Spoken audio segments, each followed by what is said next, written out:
용감한 토크쇼 직설 시작합니다. 먼저 주식시장 상황부터 살펴보겠습니다. 도지은 아나운서 전해주십시오. 네, 이 시각 시황입니다. 미국의 매파적 금리 인하 여파를 그대로 받고 있는 국내 증시 각오는 했습니다만 개장 초부터 큰 폭으로 좀 빠지면서 흔들리는가 싶었는데요.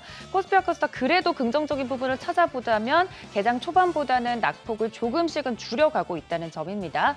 코스피 1.64% 하락하면서 2,443포인트 선, 코스닥은 1.76% 하락하면서 685포인트 선의 움직임 보이고 있습니다.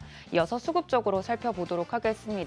외국인 수급 같은 경우 현물과 선물에서 모두 동반 매도가 나오고 있는 상황인데요. 코스피 시장에서는 외국인이 364억 원, 기관이 2,700억 원어치 팔고 개인이 홀로 3,475억 원 사고 있는 상황입니다. 코스닥 시장도 함께 보시죠. 코스닥 시장 같은 경우 수급은 외국인이 288억 원, 기관이 520억 원 동반 매도 나오고 있고요. 코스닥 시장에서도 개인이 홀로 860억 원 사고 있는 상황입니다. 이어서 원달러 환율 먼저 체크해 보도록 하겠습니다. 개장 1,453원 선에 원달러 환율은 급등하면서 출발을 했습니다. 지금도 1,350원 선 위에서 움직임 보이고 있는데요. 외국인 수급이 좀 들어올 법하면 이렇게 뉴욕 증시 여파가 있는가 하면 여러 가지 이슈들과 더불어서 외국인 수급이 쉽게 들어오기 힘든 환경입니다. 원달러 환율 가장 중요한 부분 체크해 드렸고요. 이어서 종목 살펴보겠습니다. 시가총액 상위 종목들 살펴보시죠. 네, 코스피와 코스닥 전 종목 약세 보이고 있는 상황입니다. 빨간불을 찾아보기 어려운 시장인데 좀 살펴보면 엔비디아 고지전 간밤에 실패를 했었죠. 빨간불을 유지해주는가 싶더니 엔비디아도 하락. 또 여기에 더불어서 마이크론 실적 그나마 좀 기대를 걸어봤습니다만 기대 이하 실적 전망이 나오면서 시간 외에서도 급락하는 모습 보였습니다. 반도체 종목들 이 이슈로 삼성전자 2.5%대, SK하이닉스는 3.8%대 하락하면서 17만 6,400원 선 지나가고 있습니다. 테슬라도 8%대 급락 마감이 됐었죠. 투심이 악화하면서 2차 전지주들도 줄줄이 좀 하락하고 있는 모습입니다. LG에너지솔루션 1.3% 하락하면서 지금 현재 움직임 보이고 있고요. 또 어제 좀 흐름이 좋았던 완성차 업체 현대차, 기아도 오늘은 약세 보입니다. 현대차 2%대 하락하면서 21만 2천 원 선 지나가고 있습니다. 이어서 6위부터 10위도 살펴보시죠. 앞서 말씀드린 것처럼 기아도 2%대 하락, KB금융 1%대, 또 네이버도 0.7%대, 시총 1위부터 10위까지 전 종목 약세 보이고 있습니다. 이어서 코스닥 시장도 넘어가 보시죠. 코스피 시장과 분위기 역시나 비슷한데요. 코스닥 시장 시총 1위부터 5위까지 대부분 종목들 하락하고 있는 가운데 알테오젠 3%대 넘는 하락세 나오고 있고요. 에코프로비엔과 에코프로도 1%대 약세 보이고 있습니다. 6위부터 10위도 살펴보도록 하겠습니다. 아무래도 바이오 쪽 하락이 오늘 깊은 모습인데요. 고금리가 계속해서 유지될 수 있을 것이다라는 걱정을 반영한 것으로 보입니다. 살펴보면 리노공업도 2%대, 신성 델타테크도 3.5% 하락하면서 10만 2,200원 선 움직임 보이고 있습니다. 특징적인 종목들 살펴보도록 하겠습니다. 대부분의 종목들 하락하고 있는 가운데 그래도 빨간불을 켜내고 있는 쪽 살펴보면 장 초반부터 남북 경협주 움직임 포착이 됐습니다. 도널드 트럼프 미국 대통령 당선인이 북한 문제를 주요 업무로 맡을 특수 임무 담당 대사에 자신의 최측근을 지명하면서 북미 대화 재개가 현실화되는 분위기입니다. 시간 외에서도 남북 경협주들이 강한 상승세 보였는데 이 흐름이 정규장에서도 어느 정도 이어지는 모습입니다. JST나 상한가 들어갔고요. 코데즈 컴바인 17%대 급등세, 그리고 신원과 일신석재, 인디에프 등 시간 외에서 움직였던 관련주들 오늘도 빨간불을 켜면서 장 초반에 분위기를 좀 이끌고 있는 모습입니다. 다음 특징적인 종목들 살펴보겠습니다. 오르는 종목들 대부분 테마주인 가운데 오늘은 양자 암호 그래도 좀 괜찮은 모습 보여주고 있습니다. 테마 상승세 중에 양자 암호 살펴볼 텐데 구글 등의 양자 컴퓨터 기술이 차세대 신기술로 기대를 좀 모으고 있는 상황이죠. 여기에 국제 전자제품 박람회 CES가 한 달도 채 남지 않았다는 점도 심리에 영향을 미친 것으로 보입니다. 한국 첨단 소재 현재 상한가 들어가 있고요. ICTK도 21%, 아이윈 플러스도 16% 급등 보이면서 1,333원 선 지나가고 있습니다. 다음 종목 살펴보겠습니다. 이번에는 음식료 업종으로 좀 넘어가 볼 텐데요. 그중에서도 매출도 좋고 K푸드를 세계에 이끌고 있는 삼양식품 살펴보겠습니다. 중국 공장 증설 계획을 발표하기도 했었고 또 삼양식품 같은 경우 MSCI 리밸런싱 기대감도 가져가고 있는 종목이죠. 증권사에서 목표가 줄줄이 상향하고 있습니다. 현재 5% 넘는 상승률 보이면서 74만 5천 원 선 움직임 보이고 있고 또 이 삼양식품의 킬 콘텐츠죠. 불닭볶음면의 소스가 굉장히 중요한데 이 소스를 공급하고 있는 기업이 S&D입니다. 26% 급등세 나오면서 5만 1,900원 선의 움직임 함께 보이고 있습니다. 라면 관련주들 전체적으로 좀 좋은 모습이고요. 이외에도 정치 테마주 일부 관련된 인물 관련주들 강세 보이고 있고 또 업종 지수는 하락으로 출발을 했습니다만 현재 좀 시장에서 움직임 보이고 있는 쪽이 고환율 수혜주로 꼽히는 조선주, 기자재 그리고 피팅 관련된 종목들도 움직임 보이고 있고요. 반면 비트코인 관련주들이나 비만 치료제 관련 종목들은 하락세 보이고 있습니다. 대부분의 종목들이 하락하고 있는 가운데 그나마 좀 빨간불을 켜고 있는 종목들 위주로 살펴드렸는데요. 뉴욕 증시 마감되는 걸 상황을 보면서 국내 증시 오늘 녹록지 않을 것이라고 예상은 했습니다만 하락하는 종목 수가 굉장히 많습니다. 어떻게 하면 또 이 상황을 타개할 수 있을지 이후 전략 저희와 함께 챙겨보시죠. 이 시각 시황이었습니다. 네, 계속해서 시장의 이슈들을 풀어보도록 하겠습니다. 시장 따라잡기 오늘은 서강대학교 허준영 교수와 함께합니다. 안녕하십니까? 안녕하십니까? 사실 예상됐던 결과긴 한데 실제로 맞닥뜨리니까 충격이 좀 있네요. 0.25%포인트 인하를 했지만 이제 앞으로의 인하 속도를 줄이겠다. 이걸 시사한 게 관전 포인트겠죠. 네, 그러니까 사실 오늘 FOMC는 0.25를 내리는 건 기정사실인 상황에서 점도표가 어떻게 나오고 그것에 대한 파월 의장의 어떤 그 해석이 있을 것인지가 저는 더 중요했던 FOMC라고 생각했고요. 실제로 점도표상에서 원래는 내년에 100bp 인하, 후년에 50bp 인하였다가 내년 50bp 인하, 후년 50bp 인하로 갔고요.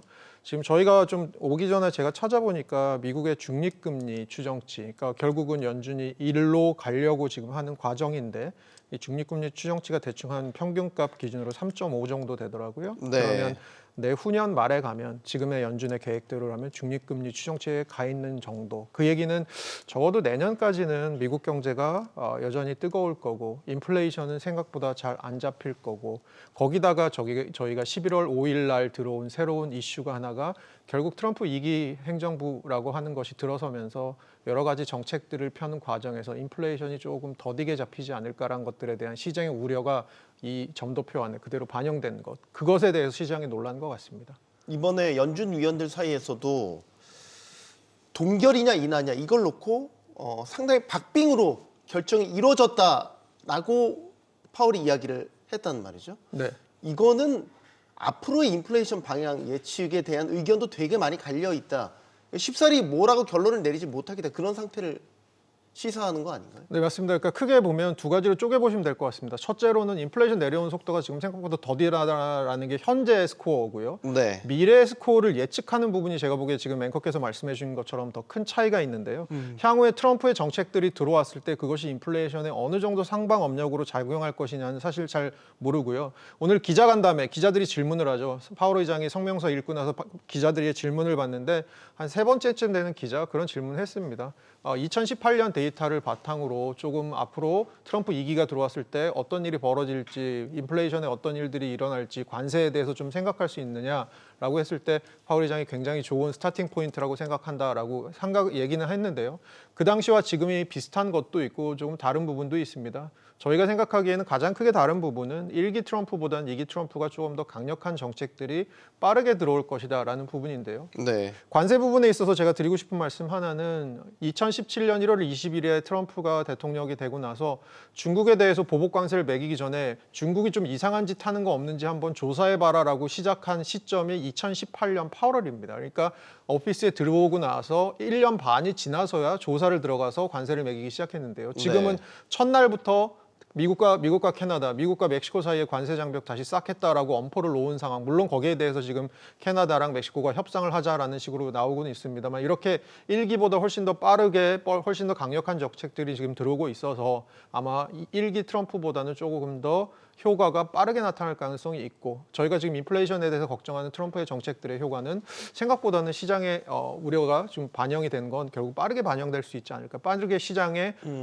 영향을 미치지 않을까 이런 부분인 것 같습니다. 트럼프 2기 행정부가 이제 등장하게 되는 시점이 한 달 남았는데 우리가 일반적으로 알고 있기는 트럼프는 되게 낮은 금리, 저금리를 선호하는 것으로 알고 있어요. 이렇게 되면 내년부터 금리 인하 속도 조절을 하겠다라고 연준의 포지션이 바뀐다면 트럼프랑 부딪히는 거 아니에요? 이건 충돌하는 지점 아닌가요? 당연히 충돌하는 지점인데 연준은 연준의 일을 해야 되죠. 연준의 일이라는 게 뭐냐면 결국은 물가 안정과 고용의 극대화라는 연준은 두 가지 목표를 갖고 있는데요. 결국은 정책을 하고 싶은데 물가가 여전히 물가 상승률이 높은데도 트럼프가 금리를 내리라고 한다고 해서 내릴 거냐? 그건 저는 그런 상황은 쉽지 않은 것 같고요. 아마 전 세계 중앙은행들이 갖고 있는 독립성이라는 어떤 특별한 조직의 어떤 생리가 있는데 저는 네. 연준이야말로 독립성이 가장 강한 전 세계 중앙은행 중에 하나라고 생각을 하고요. 파월 의장의 임기가 2016년 중간까지 남아있는 6월까지 남아있는 상황입니다. 그런 상황에서 뭐 파월이 지금 재선을 생각할 것 같지는 않고요. 다시 될 거를 생각하지 않은 상황에서 저는 그냥 본인의 정책들, 물가를 보면서 미국의 노동시장의 지표들을 보면서 정책을 하지 않을까. 그래서 트럼프의 그런 얘기들은 다분히 그냥 레토릭이라고 저는 보고 있습니다. 네. 자, 뉴욕 증시가 큰 폭으로 떨어졌습니다.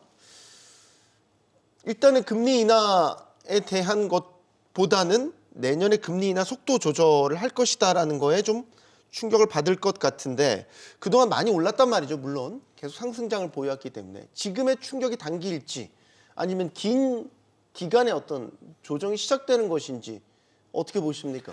저는 변동성 구간의 시작이라고 생각을 하고요. 물론 지금까지는 전반적으로 말씀해 주신 대로 상승 기조였긴 했습니다. 그런데 문제는 이런 것 같습니다. 어제 왜 이렇게 시장이 놀랐을까? 결국은 우리가 걱정하고 있는 트럼프의 정책이라는 걸 연준도 그만큼 조금 걱정하는 부분이 있구나. 명시적으로 얘기는 안 해도 이런 부분들이 있는 것 같습니다. 그러면 향후에 트럼프 정책이 얼마나 강하게 빠르게 들어올지 아직은 불확실성이 남아있는 상황이지 않습니까? 네. 그래 그런 것들이 하나하나 풀어나가져 보면서 결국은 금리나 인플레이션 같은 거에 영향을 미칠 거고요. 그렇게 보면 시장이 그때그때 그런 뉴스들이 나오는 거에 좀 과민 반응할 저는 요소들은 분명히 있다고 생각하고 그런 과민 반응들은 결국 단기적인 오버슈팅이나 언더슈팅, 그러니까 단기적으로 너무 빨리 떴다 가라앉거나 단기적으로 너무 빨리 가라앉았다 뜨거나 이런 식의 변동성 장세 이런 것들이 펼쳐질 것 같아서 저는 결국은 내년 상반기의 키워드는 트럼프의 정책인 것 같습니다. 네. 그리고 전반적으로 지금 전 세계 경제 성장 전망치 나오는 거 보면 내년은 결국 이슈는 그거거든요. 테마는 미국과 인도만 성장할 거고 나머지 나라들은 대부분 올해보다 성장률이 조금 떨어지거나 비슷할 거다 이런 얘기거든요. 그렇게 봤을 때는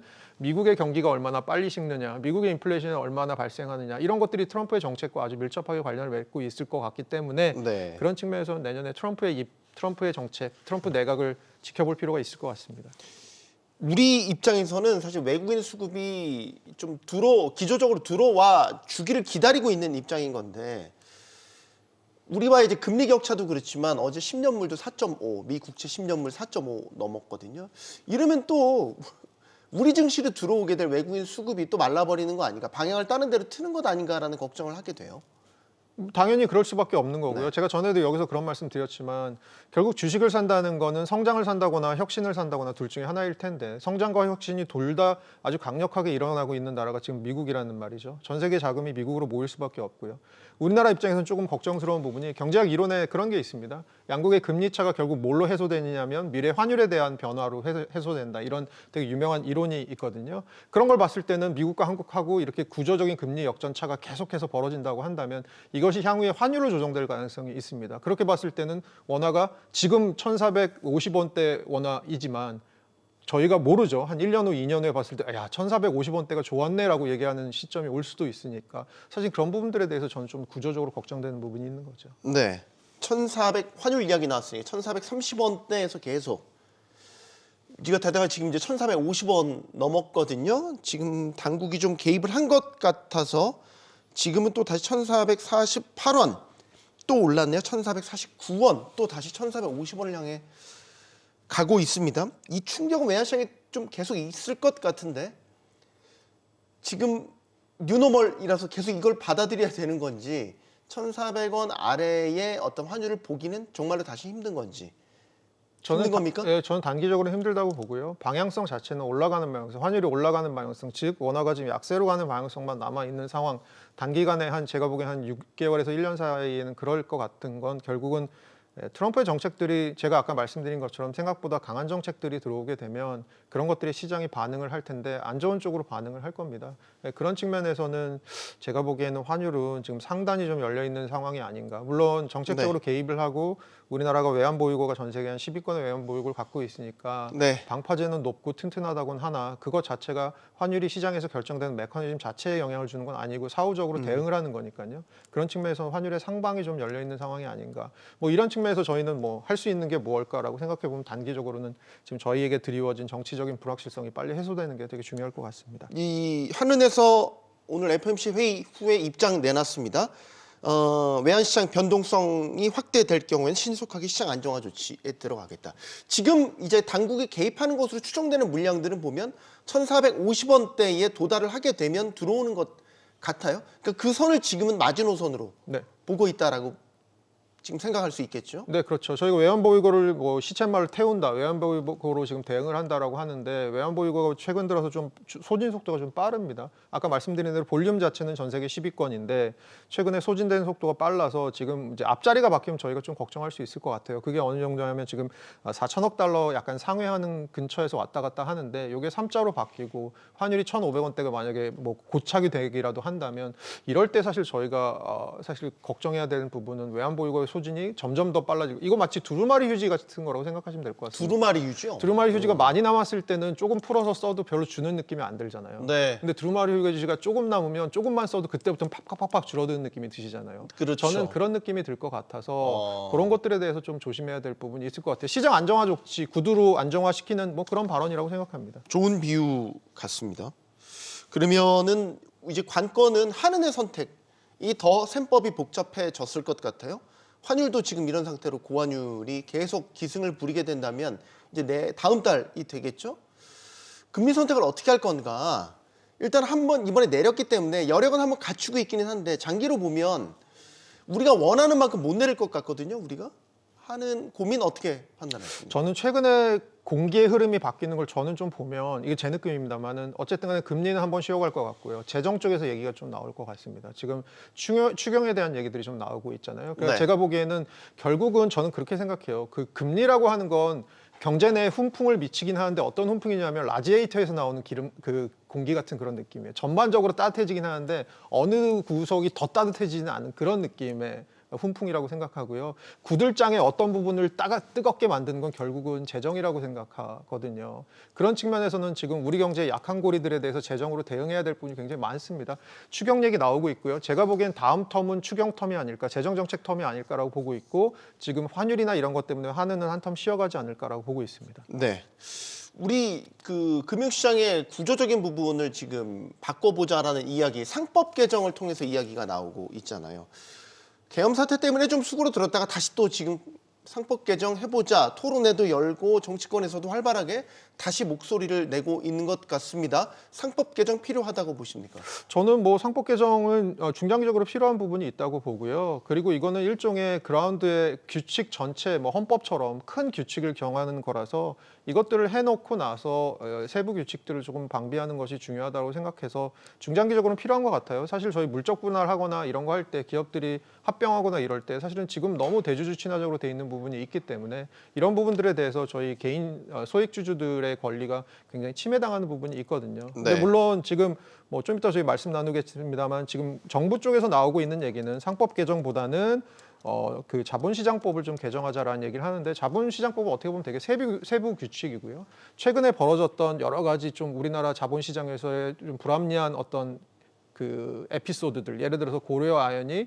유상증자를 대규모로 했던 이런 부분들에 대해서는 잡아내지 못하는 부분이 여전히 굉장히 많은 법이거든요. 그런 측면에서는 제가 큰 그림 그려놓고 세부 규칙을 가는 게 순서상 맞지 않나. 물론 경영계에서는 경영 활동이 상법 개정이 되면 위축될 수 있다라는 이유로 뭐 정부에서는 그래서 상법 개정이 아니고 자본시장법 개정을 방향을 잡은 것 같긴 한데요. 제가 보기엔 큰 틀의 흐름이 먼저 있지 않으면 시장도 그렇게 납득하기 어려울 것 같습니다. 네. 시장 따라잡기 여기서 마치겠습니다. 서강대 허준영 교수와 함께했습니다. 고맙습니다.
미 연방준비제도의 올해 마지막 통화정책회의 막을 내렸습니다.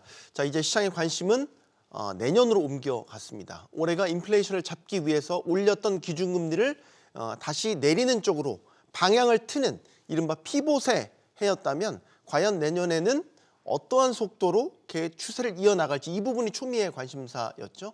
자, 이런 가운데 내년 1월 취임을 앞둔 트럼프 미국 대통령 당선인의 정책들이 인플레이션을 다시 자극하는 건 아닌지 이런 변수들에 세계가 또 주목을 하고 있습니다. 경기 침체 우려 속에서 계엄, 탄핵 사태로 금융시장의 변동성이 커진 우리나라 역시도 미 연준의 행보를 계속해서 주목할 수밖에 없는 상황이죠. 자, 오늘 다양한 이슈들을 놓고 머리를 맞대보도록 하겠습니다. 함께 해주실 분들 소개해드리죠. 가톨릭대 경제학부 양준석 교수 나오셨고요. 연세대 정보대학원 정삼영 책임교수, 디멘전 투자자문 송재경 투자부문 대표 나오셨습니다. 안녕하십니까? 안녕하세요. 용감한 토크쇼 직설은 SBS 비즈 뉴스 앱과 유튜브에서 실시간으로 시청이 가능합니다. SBS 비즈 앱을 다운로드 받아서 시청하시면 더 많은 정보와 뉴스를 보실 수 있겠습니다. 밤 사이에 큰 뉴스가 나왔습니다. 예정됐던 뉴스였는데 충격이 크네요. 0.25%포인트 금리를 내린 미 연준의 결정부터 한번 짚어보도록 하죠.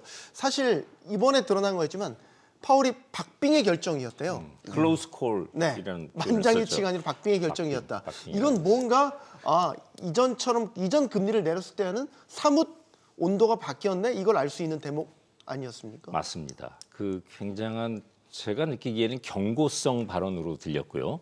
그러니까 내년 2025년을 이제 바라보면서 물론 점도표에도 이제 나와 있는데 4번 더 내릴 것이다 2025년에 했던 거를 반으로 줄였어요. 네. 근데 그 시기적으로도요. 그 어제 그러니까 그 FOMC 미팅이 트럼프 대통령 취임 바로 한 달 전이에요. 정확히 1월 20일 취임이니까. 네. 그래가지고 뉴욕이나 월가에서도 굉장히 주목을 많이 하고 있었는데 막판에 가서 0.25% 내린다는 거를 가지고 의문을 이제 제기하고 있는 사람들이 좀 나타나기 시작했어요. 나타나기 시작했는데 그것에 대한 표현을 언론에서는 매파적 인하라고 표현을 하는데 이제 강하게 아주 예상보다 굉장히 제가 느끼기에는 강하게 내년에는 어떻게 될지 모른다. 지난 12달 동안 인플레이션이 사이드 스텝을 했다고 그랬어요. 지금 물론 조금씩 안정화되고는 있지만은 앞으로 본인들이 FOMC가 추구하고 있는 그 목표 인플레이션 2%로 가기에는 1년 혹은 2년 이상 걸릴 수도 있다 하는 그러니까 듣기 나름인데 어떻게 보면 굉장히 무시무시한 발언이에요. 지금 시장에서는 그 우리가 피봇을 이제 시작하면서부터 지금 3번째 인하를 했는데 피봇 시작하면서부터는 많은 사람들이 기대했던 게 이 상태로 계속 매번 아니면 한 번 걸러가지고 내려가서 내년에는 3% 초반까지 갈 것이다. 했는데 지금은 완전히 분위기를 바꿔놓는 발언을 했단 말이에요. 한 달 앞두고 그것도 트럼프 대통령 취임 한 달 앞두고 여러 가지 정책들에 대한 경고성 발언들이 나오고 있는 상황에서 그러니까 이제 시장에서는 예상했던 것보다도 보다 강하게 충격으로 받아들였던 것 같습니다. 양 교수님 3회 연속 내렸단 말이죠. 인하를 했단 말이죠. 그런데 이제 물가 지표 같은 데서 조금씩 이상 신호가 나타나기는 했어요. 계속 잘 내려가는 듯 하다가 예를 들면 CPI 같은 경우는 한 9월부터 좀 멈추더니 10월, 11월 스무스하게 또 이렇게 달궈지는 이런 양상. 그래서 지금 속도대로 금리 인하 못할 수도 있겠네라는 이제 그 이상 신호들이 월가 안에서도 나왔단 말이죠. 예, 그러니까 9월까지는 계속 내려가면서 2.4%까지 내려갔다가 10월에는 2.6, 11월에는 2.7을 기록했죠. 그런데 또 PCE 인플레이션을 봐도 이게 9월에 2.1까지 내려갔다가 10월에는 2.3으로 다시 올라갔고 월별로 보면은 계속 한 0.3 정도입니다. 그러니까 연준이 원하는 2%로 가려면은 0.1에서 0.2 사이로 가야 되는데 계속 0.3에서 떨어지지 않고 있으니까 그러니까 거기서부터 이제 좀 내년 금리를 내릴 것이냐에 대해서 염려가 많이 나오기 시작했는데 그런데 지금 트럼프 대해서 말씀해 주셨는데 트럼프도 요즘 기대 조절을 하고 있는 것 같아요. 그래가지고선 자기가 대통령 되면은 굉장히 빨리 그 식품 가격을 떨어뜨리겠다. 그렇게 얘기했는데 이제는 좀 그게 생각보다 어려울 수가 있다. 그렇게 얘기하고 또 그 관세에 대해서 이제 관세 때리면은 모든 비용은 다 외국인들이 낼 거다 그렇게 얘기했는데 또 단기적으로는 또 관세 때문에 물가가 올라갈 수가 있다는 얘기를 한 3주일 전서부터 하기 시작했어요. 네. 그렇기 때문에 지금 인플레이션에 대한 염려가 없어지지 않는다.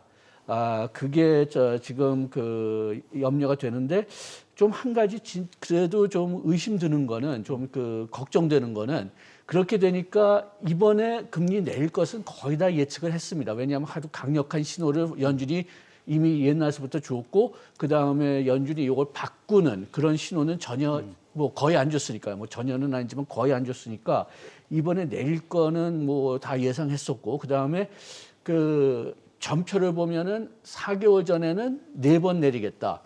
그다음에 2개월 전에 마지막 전표에는 3번 내리겠다. 그러니까 이번에도 뭐 좀 덜 내릴 거다. 그걸 또 충분히 예상할 수 있을 것 같은데 시장에서 받은 쇼크가 너무 큽니다. 네. 미국 주식 시장도 마찬가지고 우리나라 달러 그 외환 시장도 마찬가지고. 네. 그래서 얼마나 지금 그 시장이 민감한지 그 변동성에 지금 노출돼 있는지 그걸 좀 보여주는 것 같아요. 이렇게 그렇게 예측하기가 어려운 거 아니었는데도 시장이 이렇게 급반응하니까요. 그러니까요. 원래 예고된 악재는 그래도 충격을 받을 때 좀 준비를 하고 받으니까 덜할 텐데 지금 나타나는 양상을 보면 뭐 뉴욕 증시 떨어지는 하락폭도 그렇고 우리 장 지금 다시 또 낙폭이 커지고 있기는 한데 충격이 상당히 크게 받아들이네요. 왜 그러는 거죠?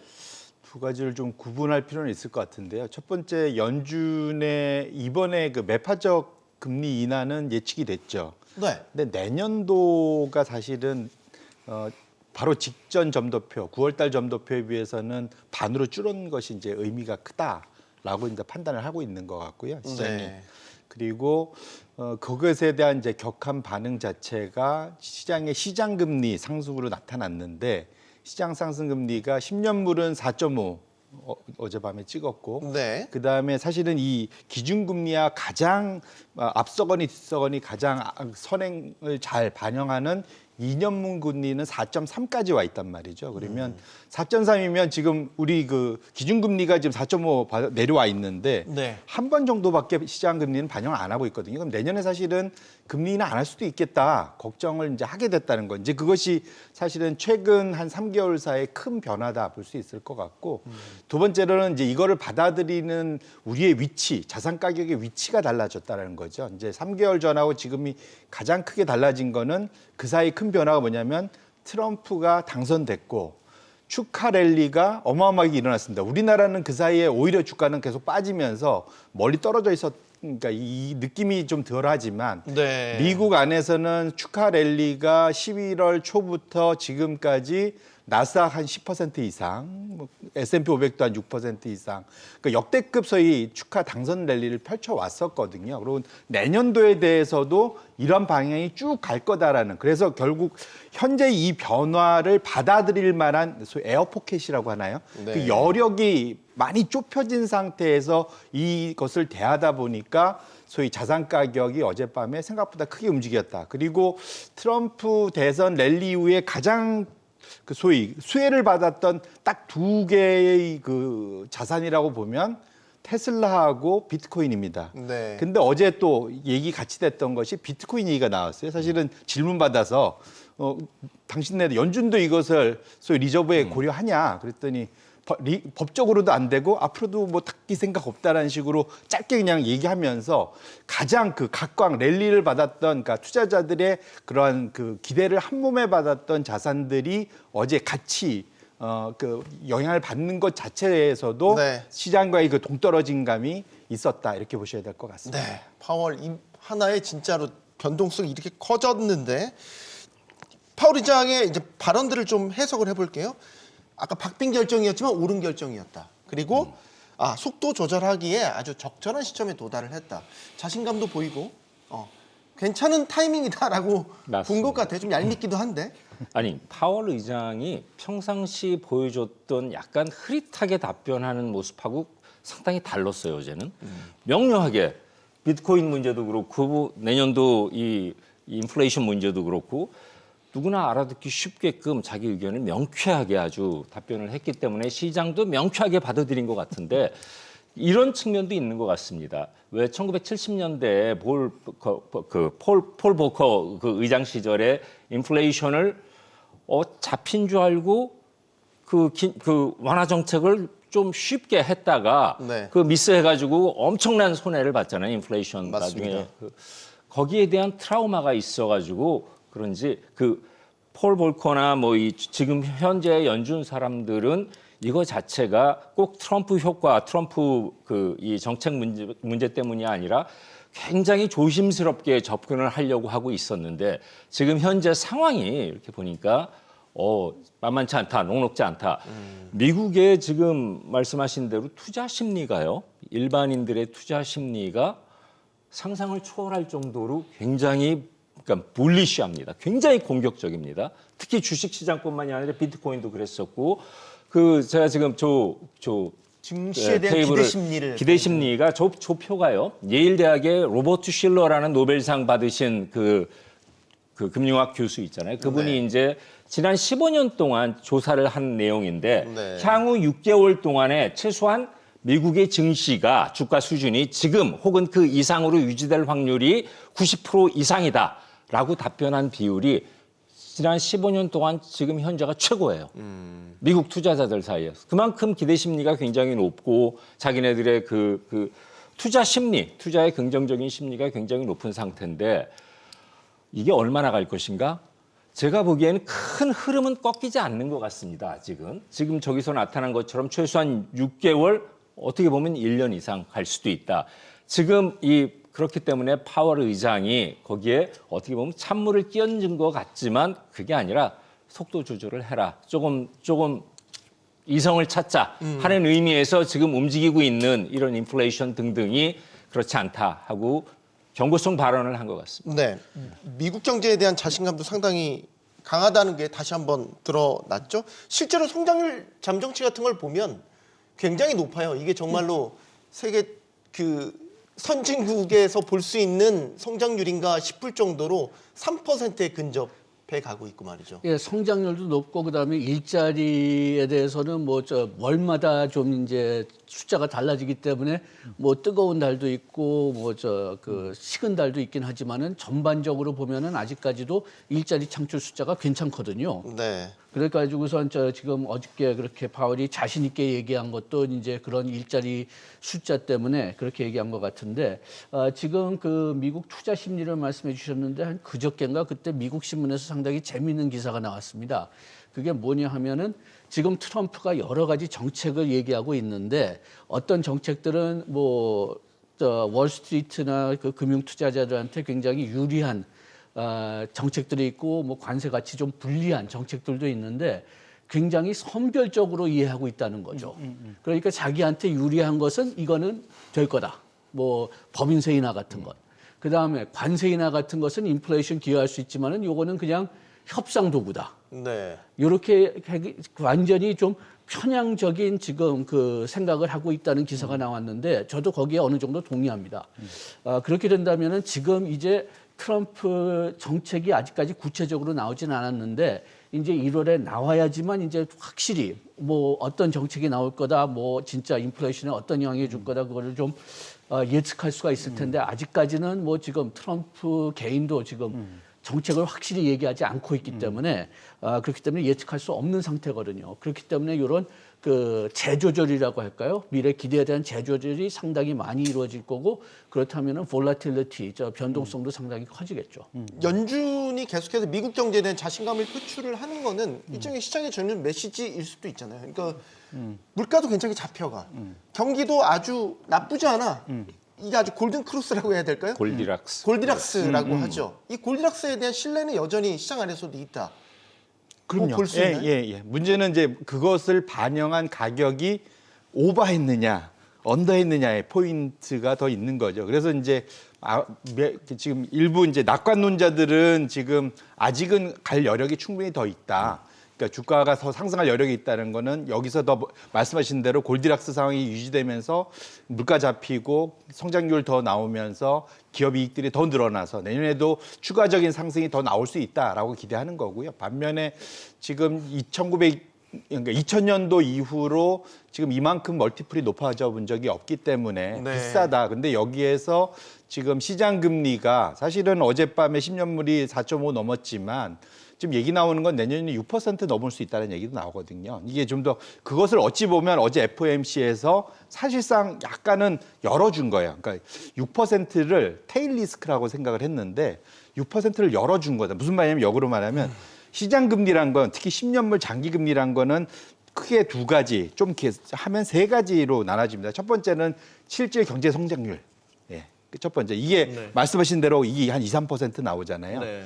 거기에다가 인플레이션 생각보다 잘 안 잡히고 있습니다. 그러니까 2%보다는 높고 2.5에서 3 사이에 있잖아요. 그럼 둘 2.5, 2.5 합치면 벌써 그냥 5% 됩니다. 미국에. 그러니까 10년물 금리가 5% 지금 충분히 돼 있어야 되고요. 거기에 하나 더.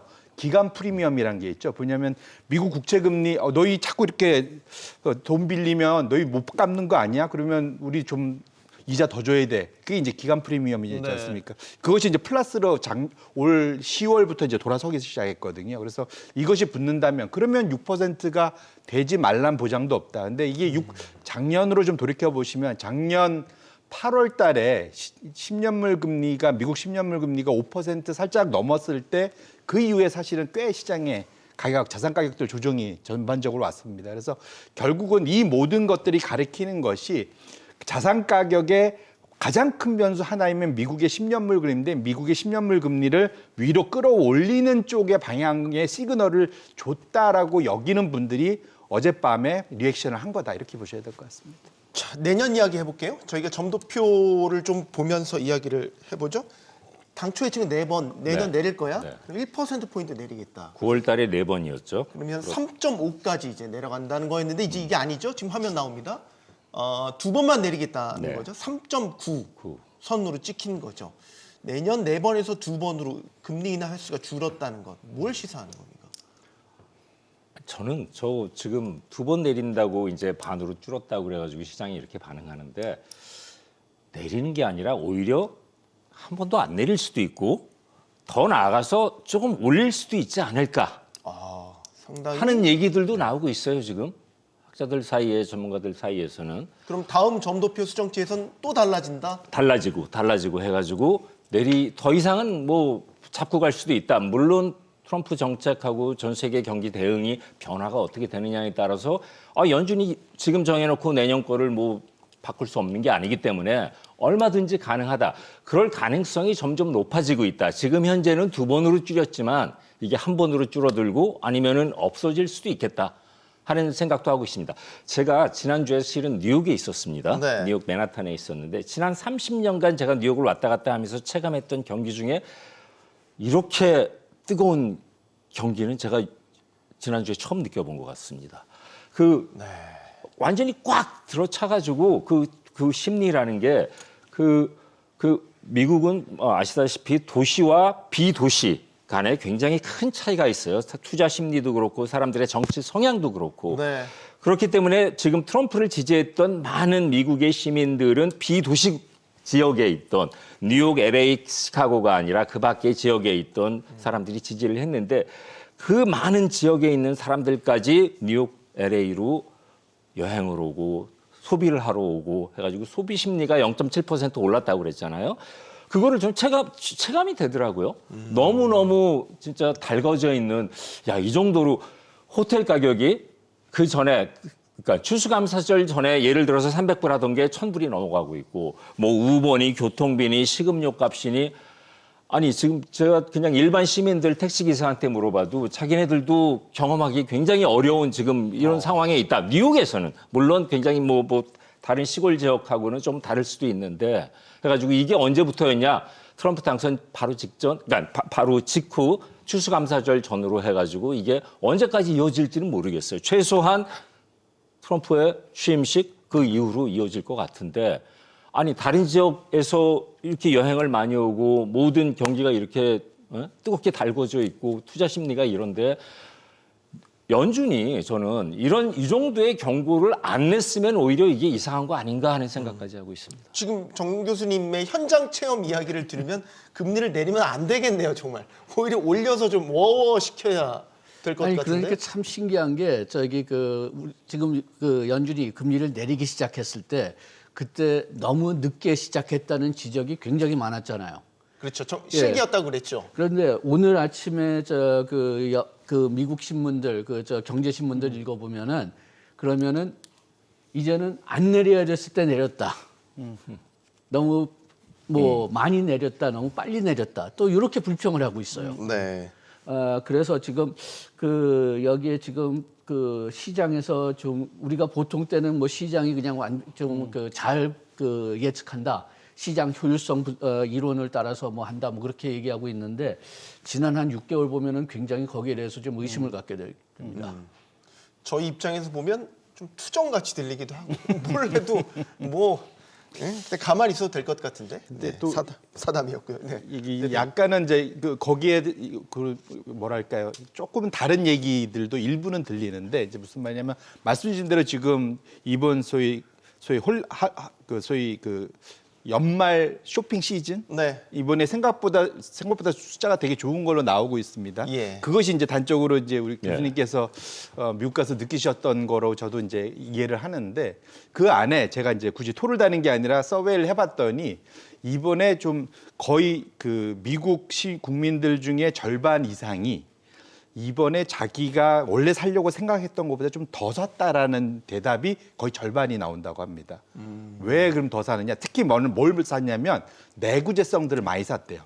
비싼 것들. 인플레이션을 걱정했어. 네. 트럼프 테리프, 그러니까 결국은 트럼프 관세 때문에 수입 물가가 내년에 많이 올라갈 것 같은 걱정이 당연히 미국 사람들은 다 들 거잖아요. 거기에 오래 쓸 거 살면. 미리 좀 사두자. 그렇죠. 예. 그게 사실은 이번 12월 들어서 쇼핑 시즌을 엄청나게 달궜다라는 서베이 결과들이 있거든요. 근데 이건 역으로 가보면 내년 1, 4분기에 가서 그 분야에 있어서는 소비 절벽이 나타날 수도 있습니다. 사실 거꾸로. 그래서 이거는 이번 12월, 그러니까 현재의 분위기도 같이 봐야 되지만 내년 1월, 2월의 분위기를 같이 합쳐갖고 평화라해서 볼 필요가 있다는 측면에서 그래서 연준 입장에서는 지금 그러니까 결국 그 데이터는 맞는 거잖아요. 지금 핫한 데이터는 맞는데 내년 가서 꺼질 수도 있으니 지금은 일단은 좀 조심하자는 측면에서 워워 정도를 한 2번 정도로 좀 줄여놓고 그 다음에 트럼프가 어떻게 나오는지 그건 트럼프 자신도 모른다고 하니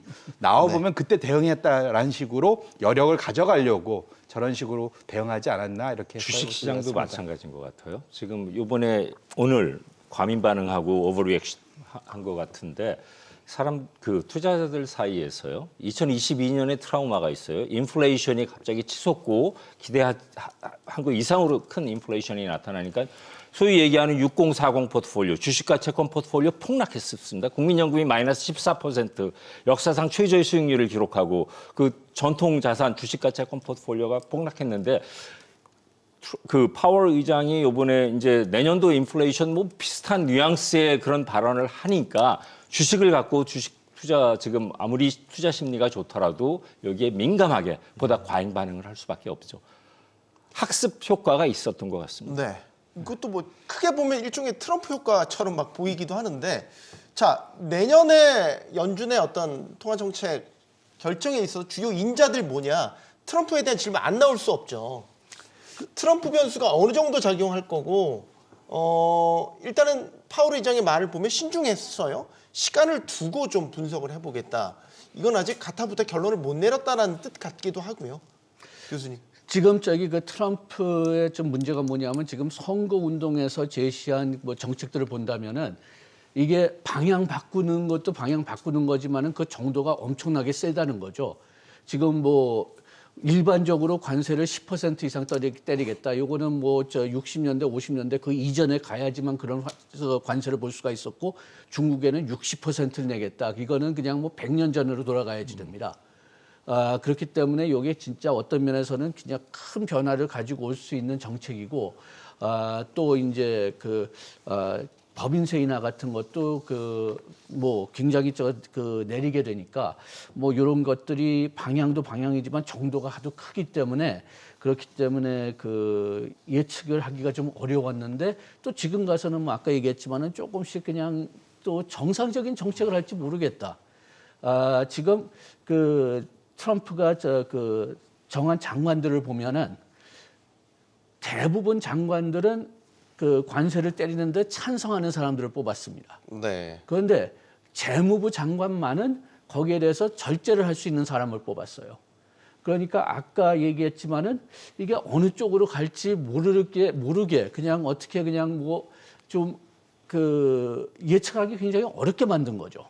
그래가지고선 지금 뭐 분석하는 월스트리트에서 분석하시는 분들은 그게 뭐 다른 장관들이 그냥 뭐 관세 때리라고 해도 그리고 트럼프가 관세 때리겠다고 해도 재무부 장관이 막아줄 거다. 그런 식의 생각을 가지고 있는데 그런 식의 생각이 맞아 들어갈지는 실제로 트럼프가 정책을 낼 때까지는 모른다는 거죠. 그래가지고선 지금 예측하기가 지금 굉장히 어려우니까 변동성이 클 수밖에 없죠. 대다수의 미국 내의 경제학자, 주류 경제학자들은 그래도 기본적으로 트럼프의 고관세는 인플레를 자극할 요인이다라고 보고는 있는 거예요. 기본적인 시각은 그렇게. 60% 이상이 그렇게 인정을 하고 있는 것 같습니다. 지금 학자들 사이에서는 지금 어쨌건 뭐 지금 말씀하신 대로 교수님 말씀하신 대로 선거 공약은 선거 공약이죠. 선거 때 하는 얘기는 뭐 조상묘도 옮긴다고 뭐 바꿀 수 있다고 얼마든지 뭐 얘기를 하는데 물론 그 속도와 그 규모는 이제 취임하고 나서 한 6개월, 5, 6개월 지나봐야 알겠지만 공약 자체만 놓고 보면은 그 공약, 관세, 세금, 이민자 정책 등등을 감안했을 때 최소한 인플레이션을 1% 이상은 즉시 올릴 수 있는 규모다. 얘기를 하고 있습니다. 얘기를 하고 있는데 제가 보기에는 브레이크 장치가 거기에 이제 걸릴 수 있는 게 연준이에요. 연준이 미국은 어느 정도 독립이 돼 있고 네. 파월 의장하고 물론 뭐 트럼프는 계속 뭐 자기는 본질적으로 제로 금리를 추구한다. 금리가 낮아져야 된다. 그러는데 본인이 발표하고 뭐 공약으로 내세워 가지고 당선된 정책들을 보면은 모순되는 것들이 뭐 대부분이니까 인플레이션을 올리는 정책인데 거기서 인플레이션을 올려놓고 뭐 이제 뭐 금리를 낮추라고 하면은 방법이 없죠. 항상 국내도 마찬가지고 미국도 마찬가지고 정치와 경제가 충돌을 하면은 경제가 이길 수밖에 없습니다. 경제는 현실이고 정치는 미래를 내다보기 때문에 지금 당장 당면한 경제 측면에서 아니 뭐 방법은 있을 수 있어요. 비상계엄 선포하고 미국에서도 연준을 봉쇄해버리면은 어떻게 될 수도 있는데 불가능한 얘기죠. 네. 그 상황, 경제 상황 자체가 이렇게 흘러간다고 그러면은 트럼프 행정부 트럼프 대통령 자신도 공약했던 정책을 속도 조절을 할 수밖에 없고 변화를 좀 줄 수밖에 없겠죠. 연준의 독립성을 정말 100% 보장받을 수 있겠냐? 그럴 수 있을까요? 집권일기 때 트럼프가 했던 행위들, 예를 들어 트위터를 통해서 금리 인하를 직간접적으로 압박을 하는 이런 것들. 우리가 기본적으로 알고 트럼프는 낮은 금리를 선호하는 인물로 알려져 있잖아요. 그러면은 내년에 속도 조절을 하겠다라고 하는 거를 글쎄 지금 상황을 봐서 그렇게 달가워하진 않을 것 같기도 하고 그러면 아까 정상훈 교수님 말대로 그러면 아예 멈추고 올릴 수도 있다라는 만약 시그널로 바뀐다고 하면은 트럼프가 가만히 있지 않을 것 같기도 하고 이 영화 같은 이야기긴 하지만 일단 질문은 드려보겠습니다. 아마 결과론적은 만약에 그렇게 되면 트럼프가 가장 소위 선호하는 자신의 일종의 성적표 주가거든요. 네. 주식시장 그렇죠. 주가로 다 평가받고 싶어 되게 신경 하는데 쓰죠. 만일 파월을 그런 식으로까지 공략을 하면 그러면 지금은 아마 역효과로 완전히 돌아올 가능성이 매우 높습니다. 왜냐하면 16년도에 시작할 때에 비해서는 지금 여러모로 트럼프가 좋은 성적을 받기 매우 어려운 상황에서 바이든을 좀 넘겨받고 있는 거지 않습니까? 물가도 상당히 높은 상황, 네. 그다음에 성장률도 거의 뭐 다 쥐어짜내서 지금 사실은 이거 다 재정 적자로 다 만들어낸 성장률이잖아요. 그래서 지금 재정 적자가 지금 올해 작년 말 기준으로 6.7%, 지금 10월, 11월 지금 시작된 새로운 2025년도 회계년도에 벌써 지금 작년 대비 지금 재정 적자가 60% 이상 늘어나고 있습니다. 이 상황이 지속되는 하에서 만약에 금리까지 낮추겠다고 나선다면 만일 그런 식으로 또 파월을 그렇게 공략해서 소위 연준의 독립성까지 훼손시키며 한다면 이런 표현이지만 신용등급 하락 얼마든지 가능성 있어 보이고요. 충분히 그렇게 되면 그러면 사실은 이런 표현이지만 자산 시장이 쑥대박 될 거예요. 저는 그래서 그럴 가능성은 전 제가 보기에는 트럼프의 제동은 누가 걸 거냐 주식시장에 걸 거다. 저는 그렇게 보고 있고요. 역으로 관세나 이런 측면에서 놓고 보면 트럼프가 바보가 아니고 현재 그 캐비넷이 사실은 바보가 아닌데 CPI에 미국의 소비자 물가에 바로 영향을 미치는 그러한 물가부터 먼저 품목부터 먼저 올릴 수는 없습니다. 그래서 지금 시장에서 예측하고 있는 거는 중간재하고 자본재 이건 이제 소비자 물가에 한번 쿠션 먹고 들어가는 거잖아요. 생산자한테 쿠션 먹고 들어갈 수 있는 분야를 올릴 거고 그쪽 주로 나라들이 어디냐면 이미 언급이 됐던 캐나다, 멕시코, 베트남 이런 데에서 수입해오는 중간재 자본재에 대한 관세부터 먼저 올릴 거다. 최소한 초기 2년 동안은. 그렇게 하면서 현재 평균적으로 2.5%, 6%인 관세를 네. 거의 한 8%까지 이제 끌어올리는 것이 목표인 것으로 보통 예측이 되고 있습니다. 그래서 그렇게 놓고 본다면 지금 상황 자체는 말씀 주신 대로 트럼프 자체가 정말로 약간 미치광이 전략이라고 하죠. 막 그런 식으로 나올 것 같이 하고는 있지만 어느 정도는 계산을 하면서 가고 있는 것으로 저 개인적으로는 평가를 하고 있습니다.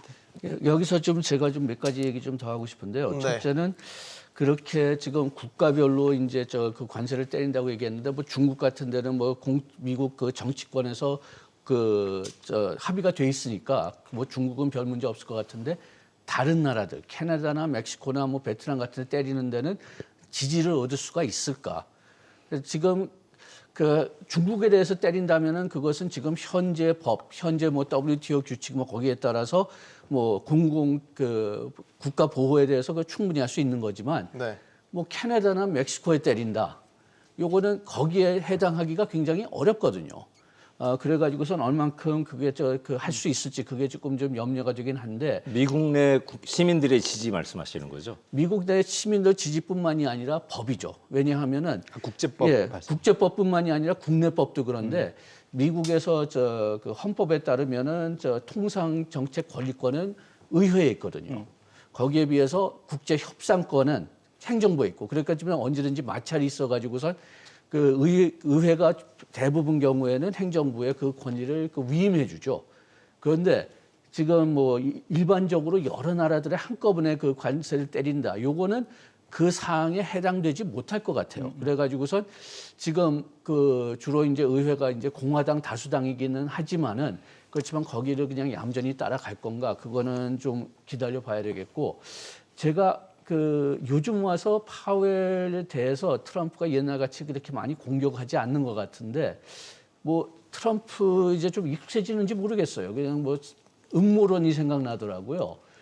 이게 지금 트럼프의 지금 뭐 언급을 보면 아까 얘기했지만 인플레이션이 올라가는 것은 피할 수 없을 거다. 뭐 그런 식으로 지금 얘기를 하고 있는데 관세를 올리든지 아니면은 뭐 이제 뭐 식품 가격이 또 올라가든지 그러니까 그래서 인플레이션이 올라갈 거다 그렇게 생각할 그런 신호를 주고 있는데 그렇다면 자기가 나중에 경제가 잘못된다, 경제가 좀 둔화됐을 때는 누군가 블레임할 사람이 필요하거든요. 희생양이. 그렇게 해서 파월을 그런 사람으로 지금 셋업하는 게 아닌가 좀 그런 의심이 드네요. 트럼프의 성향이 오늘 한번 드러났어요. 이게 이제 파월과 충돌한 건 아닌데 그 예산안 그 처리 시한이 20일이었는데 이걸 앞두고 민주당이랑 공화당이랑 합의를 했거든요, 의회에서. 근데 여기에 이제 비토를 놨어요. 트럼프가 부채 한도를 증액해라. 그래서 공개 반대 입장을 냈고요. 민주당 여기에 반발을 해서 합의안을 가지고 파기를 할 경우에는 나중에 책임을 져야 될 거다. 트럼프는 셧다운 할 테면 해봐라. 네, 트럼프다운 성향이 드러났습니다. 이런 성향을 가지고 있다. 우리가 트럼프가 이런 인물이었지? 라는 걸 상기시키게 할 만한 뉴스. 나중에 이게 파월이랑 충돌이 없겠냐라는 거죠. 협상력 하나는 아마 뭐 타의 추종을 불허하는 것 같습니다. 누구도 파월하고 충돌이요. 직접적으로 뭐 트럼프가 나는 해고하지 않을 거야 계획 없어 얘기는 해도 직접적인 해고가 아니라 간접적으로 계속 파월 그 연준의 결정 뭐 의사 진행 과정 등등을 비판하는 듯한 뉘앙스의 그런 발언을 자꾸 하면 연준 자체 특히 파월 의장에 대한 신뢰성을 점점 떨어뜨리게 되고 시장에서 그게 뭐 한순간 직접적으로 해고하는 것보다 더 큰 효과를 나타낼 수도 있지 않나. 그래가지고 계속 간접적으로 연준에 상처를 내기 위해서 만약에 이게 계속 이렇게 뭐 진행이 된다 그러면 서로 다른 방향으로 간다 그러면은 네. 뭐 그렇게 될 것 같습니다. 자, 미국 걱정 그만하고요. 우리 걱정 좀 해보겠습니다. 미국의 지금 이 결정이 우리 시장에 전방위적으로 지금 영향을 미치고 있습니다. 일단 환율부터 짚어볼게요. 1,450원. 일종의 심리적 마지노선으로 여겨졌던 부분을 오늘 또 뛰어넘었고 외환 당국의 개입으로 추정되는 물량이 들어오니까 다시 내려갔다가 다시 또 지금 오르려고 스멀스멀 또 움직이고 있습니다. 환율 되게 불안합니다. 지금 상황에서. 말씀하신 대로 일단 그 외국인들 입장에서 보면은 우리나라하고 미국의 금리 차가 이제 더 벌어지잖아요. 지금 네. 일단 지금 안 그래도 지금 벌어져 있었는데 지금 미국과 우리나라 금리 차가 역전된 게 기준금리는 이미 역전됐지만 시장 금리가 지금 대략 170bp, 그러니까 1.7% 포인트 이 정도까지 벌어진 것이 지금 역전된 게 제 기억에 그 레고랜드 사태 22년 네. 말 그때만 해도 우리가 한 40bp 높았었거든요. 근데 2023년도 초반에 마이너스로 빠져서 지금 마이너스 170bp, 그러니까 우리나라가 더 낮습니다 지금. 근데 이것이 지금 더 벌어지려고 좀 폼을 잡고 있지 않습니까? 그런 측면에서 놓고 보면 지금 환율에 미치는 단 하나의 변수 워낙 많지만 하나만 미친다면 양국 간의 금리 차이기 때문에 금리 차가 미국이 더 높은 수준이 유지되고 더 오히려 좀 벌어지려고 하고 있다는 측면에서 보면은 1,450원대를 뚫고 올라가려 하는 그 시장의 반응은 어찌 보면 좀 당연한 거다. 사실 그렇게 봐야 될 것 같고 그런 측면에서 사실은 저번에 한은에서 금리를 인하 못할 거다라고 시장에서 대부분 생각을 했던 게 환율 걱정한 것 때문에 그랬거든요. 네. 근데 그때는 지금 환율 잡는 것보다 환율은 우리가 외환 보유 갖고 어떻게 잡아볼 테니 이걸 해서 지금 경기 죽는 게 더 급하다 그래서 금리를 낮추긴 했는데 앞으로 우리나라 한국은행의 횡보가 좀 더 제약받는 쪽으로 가는 분위기로 지금 미국의 변화, 연준의 움직임이 한국은행의 그런 소위 그 손을 올가매는 쪽으로 가는다는 것이 조금은 안타깝다 이렇게 말씀드리겠습니다. 환율 1,500원도 이제 생각해야 된다. 당연히 생각해야죠. 1,500원은 너무 뭐 또 당연하게 이렇게 아니 말씀하십니다. 지금 50원 남았습니다. 50원 그 구간이 50원 남았는데 그거는 준비를 해야죠. 그거는 상방은 열어놓고 있어야죠. 이 정도 됐으면은 1,450 진입을 했으면 네. 제가 보기에는 환율 요인이 제일 큰 거는 일단 달러 인덱스 자체가 환율 원화 환율뿐만이 아니라 기본적으로 지금 현재 이 미국 달러가 전 세계 시장 뭐 달러 인덱스는 6개국 통화하고 비교한 거니까 거기서 107, 108 나오고 있습니다. 108 넘었습니다. 108 넘었습니다. 네, 넘었습니다. 그거 자체가 미국의 달러 인덱스 미국 달러의 가치 그 상대적인 위상은 어디서 나타나느냐? 그 안전자산으로서의 역할을 충분히 하고 있다. 지금 현재. 그다음에 앞으로 향후 경제 전망, 펀더멘탈 등등이 미국이 비교 대상 국가들 사이에서 가장 뛰어나고 성장 가능성도 가장 크다 하는 거가 일단 글로벌 팩터고 거기에 덧붙여가지고 우리 국내에서는 로컬 팩터가 있잖아요. 지금 뭐 탄핵이나 뭐 계엄이나 뭐 등등 하니까 네. 상대적으로 달러 인덱스 올라가는데 덧붙여가지고 따따블로 우리는 더 약화가 되고 있는 거죠, 원화는. 그러니까 뭐 피해 갈 수 있는 여지가 전혀 없는 것 같습니다. 피해갈 수 있는 여지도 없고 그다음에 빨리 회복될 여지도 지금 드물어요. 지금 일단 돈을 달러로 바꿨다. 그러면 다시 돈을 원화로 바꿀 수 있는 인센티브가 거의 없는 거죠. 계속 약화될 것 같고 국내 경제도 그렇게 잘 보이지도 않고 지금 반대로 그냥 미국은 지금 잘 나가고 있고 또 그 계속 상승 최소한도 트럼프 정책 나올 때까지는 상승할 것 같으니까 지금 왜 다시 원화로 바꿔요? 그리고 네. 그런 면에서는 1,500까지 열어둬야 될 거는 같은데 그래도 천천히 움직이면은 그러면은 그래도 우리나라가 감당할 것 같은데 오늘 저녁에 한 12원인가 13원 바뀌었단 말이에요. 맞습니다. 그러면은 그렇게 빨리 1,500을 그렇게 빨리 변하면서 1,500을 치게 됐다고 하면은 그러면은 요게 상당히 좀 염려되는 면들이 많습니다. 그렇기 때문에 지금 중요한 것은 이 볼라틸리티를 어떻게 조절하는 네. 그 어차피 그냥 뭐 우리나라 원화가 약화되는 거는 막을 수 없을 것 같아요. 그렇지만은 볼라틸리티를 줄이는 방법들은 지금 우리가 그 한국은행하고 정부에서 아주 곰곰이 생각해야 되고 여기서는 정치인들의 협력이 필요한데 정치인들이 지금 말 한 두세 마디만 잘못하면은 그냥 뭐 치원 팔어 뛰는 거는 무리가 아니에요. 맞습니다. 그런데 좀 그런 그 협력하는 그런 그 취지가 지금 전혀 보이지 않네요. 예, 말씀하시죠. 교수님. 지금 말씀하신 정치인 로컬 팩터를 말씀하셨는데 정치인들의 발언 하나하나가 굉장히 큰 영향을 준다고 달러 인덱스에 또 영향 줄 수 있는 거 오늘 오후에 일본은행이 금리 결정 발표를 하죠. 네. 지금 뭐 조금 뭐 의견이 나뉘고 있는 거 이시바 총리 자체는 반대를 하는 것 같고 올리는 거 이제 뭐 일본 경제 지금 막 회복을 하려고 하는데 그거 발목을 잡을 것 같다 해가지고 반대하는 것 같고 아니다 그 웨이지 인플레이션 임금 인플레이션이 지금 3%를 넘어가기 때문에 올릴 여력이 있다 해가지고 0.25 수준인 거를 0.25를 더 올려가지고 0.5 수준으로 만들 수도 있다 하는 얘기가 나오는데 달러 인덱스 안에서 일본 엔화가 차지하고 있는 비율이 한 15% 정도 됩니다. 반 이상이 유로가 차지하고 있고 그 전체 캐피탈 그 밸류 그 웨이스로 따져봤을 때 네. 만약에 일본 yen의 밸류가 그 금리 차가 그 엔캐리 그 청산 문제 뭐 등등 감안해가지고 금리 차가 줄어들므로써 일본 엔화의 밸류가 좀 올라간다. 그러면 상대적으로 달러의 밸류는 낮아지 조금 뭐 영향을 받을 수 있다는 거 아닙니까? 네. 그렇게 되면 그 일본 엔화 때문에 달러 인덱스 자체가 조금 조정을 받을 수 있다. 이거는 지금 말씀하신 로컬 팩터, 국내 정치인들, 국내 문제가 아니라 좀 글로벌 문제 측면에서도 지금 달러 인덱스의 독주를 어느 정도 조금 늦출 수 있거나 좀 영향을 줄 수 있는 요인이 아닌가 해가지고 오늘 오후에 발표되는 일본 그 BOJ의 그 결정도 눈여겨봐야 될 것 같습니다. 네. 외국인 자금 괜찮겠습니까? 주식에서는 뭐 이미 매도 위인 건 오래되긴 했는데 채권 시장에서 그래도 외국인들이 계속 사줬거든요. 채권도 좀 이제 불안하고. 근데 뭐 사실은 그 주식 시장에서 빠졌던 걸 다 하나로 빼면 삼성전자입니다. 사실 삼성전자에서 빠져나간 것이 이번 하반기 외국인 자금 유출의 거의 대부분을 설명하기 때문에 그렇게 놓고 보면 셀코리아였냐는 냉정해 보면 그 정도까지는 개인적으로 아니었다 보고 역으로 사실은 우리 자체적으로 아까 로컬 팩터라고 이제 표현해 주셨는데 역으로 우리가 달러를 찾아서 많이 나갔어요. 사실은 미국에 투자하러. 그래서 네. 작년 말 기준으로 서학개미 규모가 680억 달러였는데 올해 11월 초가 1000억 달러가 넘었거든요. 그 사이에 1년 사이에 거의 300억 달러, 350억 달러가 그냥 다 원화를 달러로 바꿔서 미국 가서 투자를 했단 말이죠, 사실은.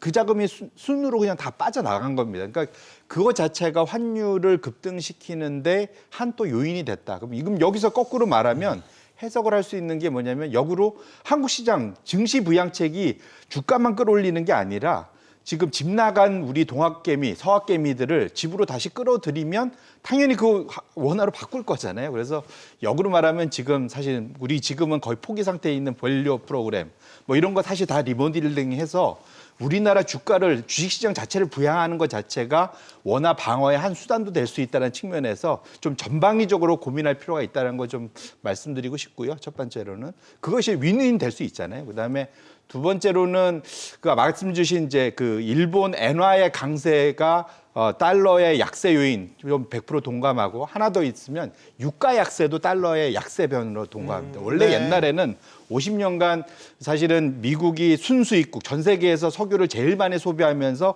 순수입국일 때는 약달러가 원유 고유가가 약달러 뭐 이런 식으로 반비례했는데 지금은 강달러가 강유가입니다. 고유가입니다. 근데 지금은 유가가 내년으로 갈수록 점점 빠질 것 같잖아요. 그러면 지금 미국은 해외 순수출국입니다. 거기에 스콧 베센트가 333 정책 중에 마지막 3위 지금 전 세계 1등으로 석유를 생산하고 있는 1,400만 배럴에 300만 배럴을 더 하겠다라는 거거든요. 그래서 추가로 공급을 더 늘리겠다고 합니다. 그러면 유가 더 빠질 거잖아요. 그렇게 놓고 보면 이것 자체가 또 미국의 원 달러를 약화시킬 수 있는 방향으로 갈 수도 있습니다. 그래서 그런 식으로 우리 내부적으로는 오히려 집 나간 지금 원화 달러로 나간 돈을 좀 끌어들여서 주식시장에 다시 끌어올릴 필요가 있을 거고, 그다음에 미국은 미국 자체적으로 지금 강달러 요인들이 약화될 수 있는 여지들도 분명히 있기 때문에 두 가지를 동시에 이룬다면 생각보다 빨리, 격차는 지금 이렇게 벌어졌는데 빨리 우리는 올라가고 저쪽이 내려오면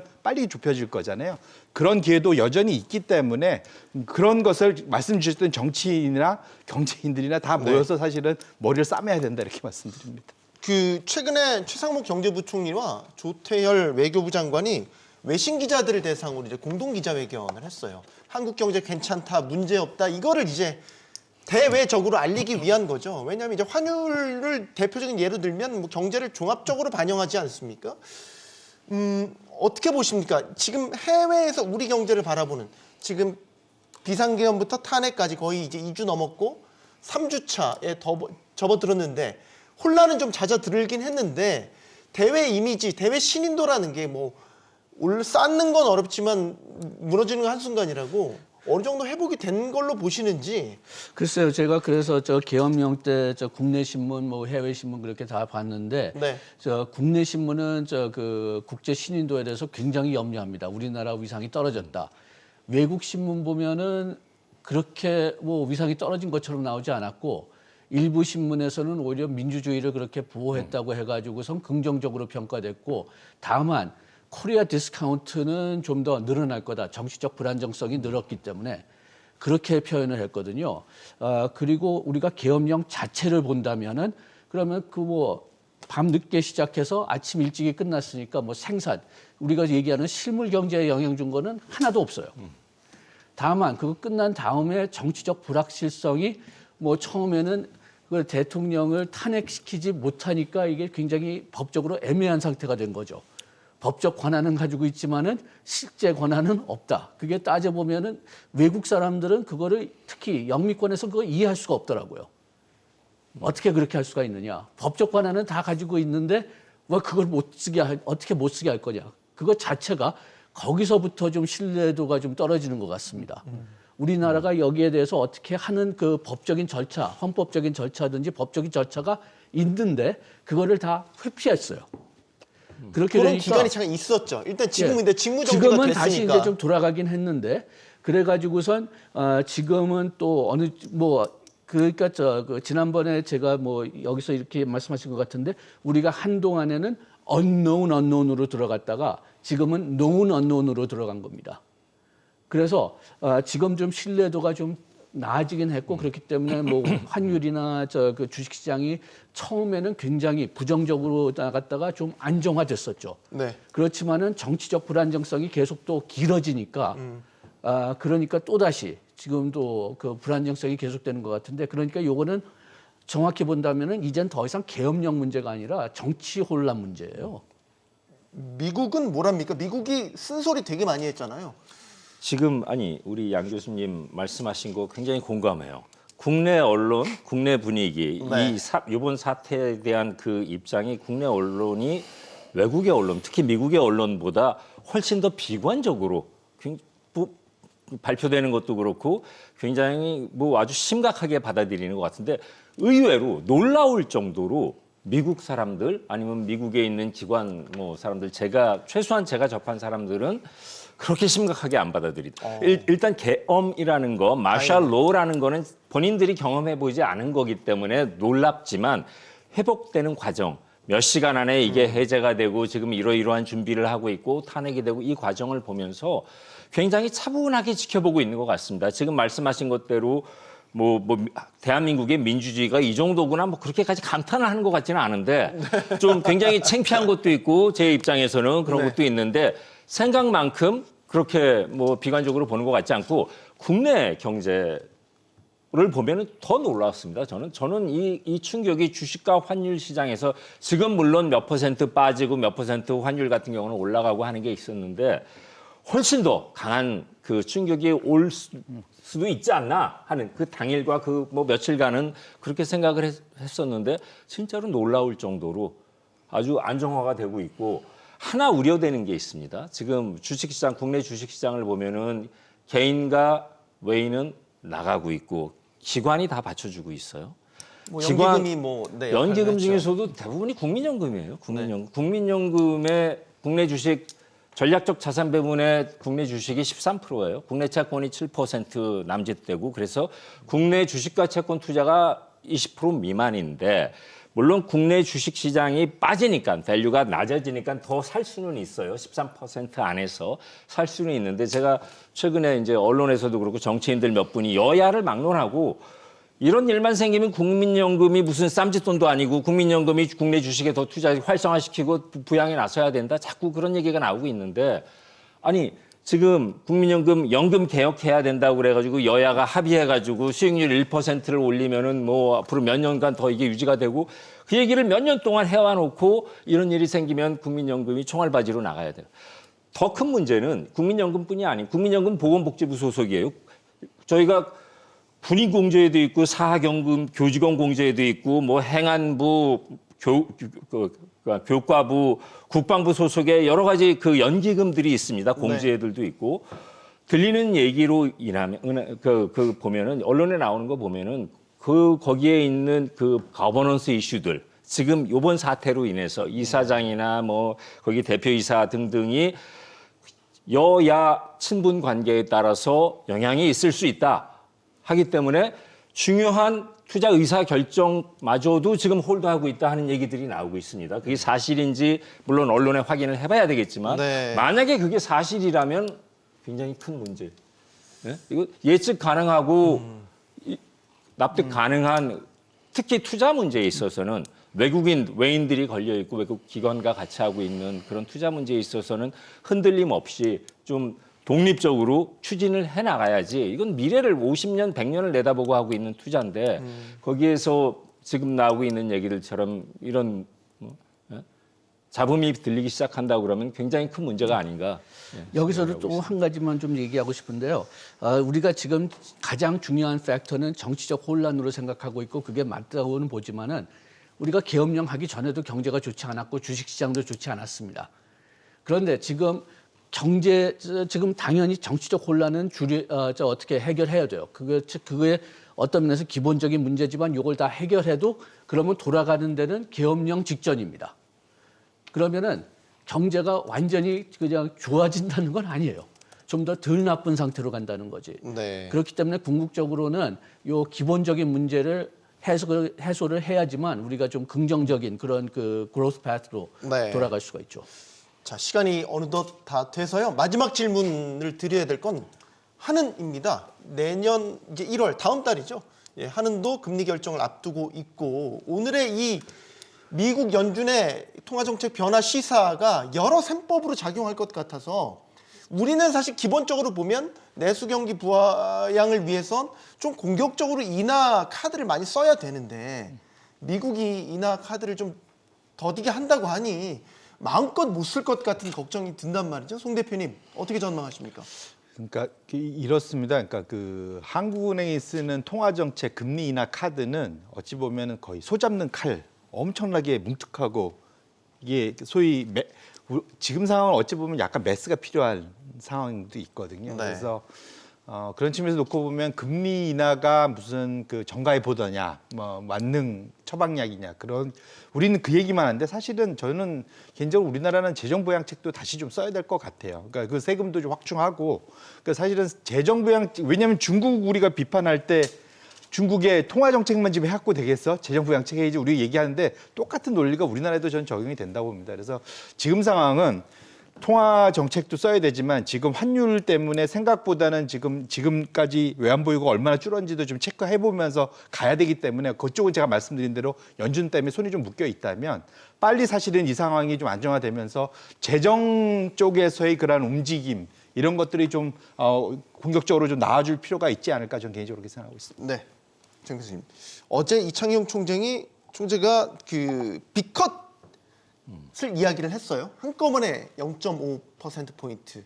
그만큼 이제 경기 부양에 대한 필요성을 이제 얘기를 한 건데 어떻게 보지 이런 상황에서 지금 미국이 속도 조절 시사를 했단 말이죠. 그럼 한은은 뭘 결정을 해야 되나? 선택을 해야 되는데요. 네. 제가 보기에는 이창용 총재 발언이 좀 무게를 더 싣고 싶은 그런 마음이 있습니다. 내수가 지금 내년 내년도 GDP 성장률 1.9% 예상하고 있고 아니 그거보다 더 중요한 게 잠재 성장률이라는 게 있지 않습니까? 잠재 성장률이 어떻게 보면 1%대에서 고착화될 가능성이 있다. 지금 여러 군데서 그런 게 나오고 있습니다.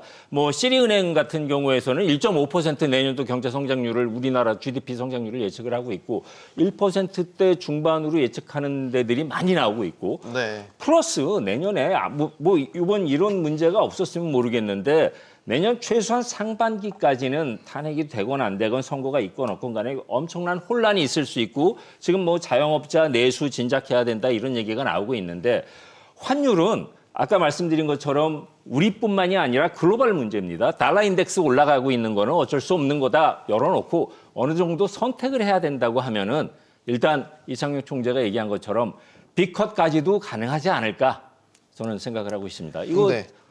진작해야 됩니다. 저는 조금 좀 다른 견해인데요.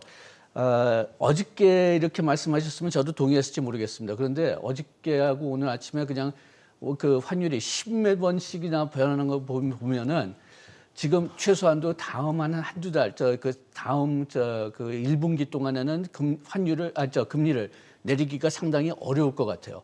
그렇다면은 재정 정책을 쓸 수밖에 없다는 것이고, 그 다음에 여기서 지금 전표를 보면은 미국에서 장기 금리는 계속 올라가고 있습니다. 그러니까 몇 달 전에는 한 2.8%, 2.9% 정도까지 내릴 거다 이제 3.0%까지만 내린다고 하고 있어요. 우리가 금리 역전을 계속 유지시키고 싶지 않다면은 지금보다 더 내려가면 안 돼요. 만약 지금보다 더 내려간다면 나중에 다시 올려야 됩니다. 그렇기 때문에 이러한 환율 불안정성을 생각하면은 최소한도 다음 한 1분기 정도까지는 금리 내리는 것은 굉장히 신중해야 될 것 같습니다. 아니, 미국 내수하고 트럼프 이제 당선인 들어와가지고 정책이 시행되면서부터 여기에 대한 대비를 조금 선제적으로 한다는 입장에서도 저는 조금 공격적으로 이번에 결정을 해야 되지 않을까 하는 생각을 하고 있습니다. 저희 안에서도 이렇게 의견이 갈리니 하는 애 머릿속이 얼마나 복잡하겠습니까? 그러니까 미국 연준의 금리 인하 속도가 좀 떨어질 것 같아. 그러니까 한국의 셈법이 복잡해질 수밖에 없는 거죠. 내수를 살리자면 공격적인 금리 인하에 나서야 하는 우리 입장인 거고. 근데 이제 결국 미국이 지금 도와주지 않는 꼴이 됐으니까요. 또 이런 가운데 일본은 오히려 금리를 이제 올릴 태세를 하고 있고요.